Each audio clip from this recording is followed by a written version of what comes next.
जो सरकार किसी से नहीं डरती वो 14 साल के बच्चे से डर गई। 14 साल के बच्चे पर एफआईआर की गई है, उस पर केस किया गया है और वो कोई क्रिमिनल नहीं है। उस पर एफआईआर इसलिए हुई क्योंकि वो अंधभक्त नहीं है, अपनी बुद्धि का इस्तेमाल कर रहा है, फैक्ट और डेटा के बेसिस पे सरकार से सवाल पूछ रहा है, सरकार को चैलेंज कर रहा है। ये बच्चा वो कर रहा है जो मीडिया नहीं कर पा रही है, लोगों को सच दिखा रहा है। ये बच्चा संविधान पढ़ रहा है, भगत सिंह को पढ़ रहा है, कार्ल मार्क्स को पढ़ रहा है, अम्बेडकर को पढ़ रहा है और केवल इसीलिए इस 14 साल के बच्चे पर एफआईआर दर्ज हुई है। जिस उम्र में इस बच्चे को स्कूल और अपनी पढ़ाई पे फोकस करना चाहिए, उस उम्र में ये पुलिस केस, एफआईआर इन सब झमेलों में से फंसाया जा रहा है। क्योंकि ये सरकार नहीं चाहती कि देश के बच्चे पढ़ें, ये सरकार केवल देश को ऐसे बच्चे देना चाहती है जो पढ़ने लिखने की उम्र में बाबा बन जाए। सोचिए कितना डर रही है ये सरकार कि अगर बच्चे पढ़ गए तो आने वाले समय में ऐसे ऐसे बच्चे होंगे जो सरकार का जीना मुश्किल कर देंगे, सच दिखाएंगे, सवाल पूछेंगे, सरकार से चैलेंज करेंगे।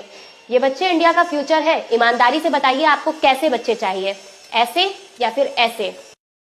जो सरकार किसी से नहीं डरती वो 14 साल के बच्चे से डर गई। 14 साल के बच्चे पर एफआईआर की गई है, उस पर केस किया गया है और वो कोई क्रिमिनल नहीं है। उस पर एफआईआर इसलिए हुई क्योंकि वो अंधभक्त नहीं है, अपनी बुद्धि का इस्तेमाल कर रहा है, फैक्ट और डेटा के बेसिस पे सरकार से सवाल पूछ रहा है, सरकार को चैलेंज कर रहा है। ये बच्चा वो कर रहा है जो मीडिया नहीं कर पा रही है, लोगों को सच दिखा रहा है। ये बच्चा संविधान पढ़ रहा है, भगत सिंह को पढ़ रहा है, कार्ल मार्क्स को पढ़ रहा है, अम्बेडकर को पढ़ रहा है और केवल इसीलिए इस 14 साल के बच्चे पर एफआईआर दर्ज हुई है। जिस उम्र में इस बच्चे को स्कूल और अपनी पढ़ाई पे फोकस करना चाहिए, उस उम्र में ये पुलिस केस, एफआईआर इन सब झमेलों में से फंसाया जा रहा है। क्योंकि ये सरकार नहीं चाहती कि देश के बच्चे पढ़ें, ये सरकार केवल देश को ऐसे बच्चे देना चाहती है जो पढ़ने लिखने की उम्र में बाबा बन जाए। सोचिए कितना डर रही है ये सरकार कि अगर बच्चे पढ़ गए तो आने वाले समय में ऐसे ऐसे बच्चे होंगे जो सरकार का जीना मुश्किल कर देंगे, सच दिखाएंगे, सवाल पूछेंगे, सरकार से चैलेंज करेंगे।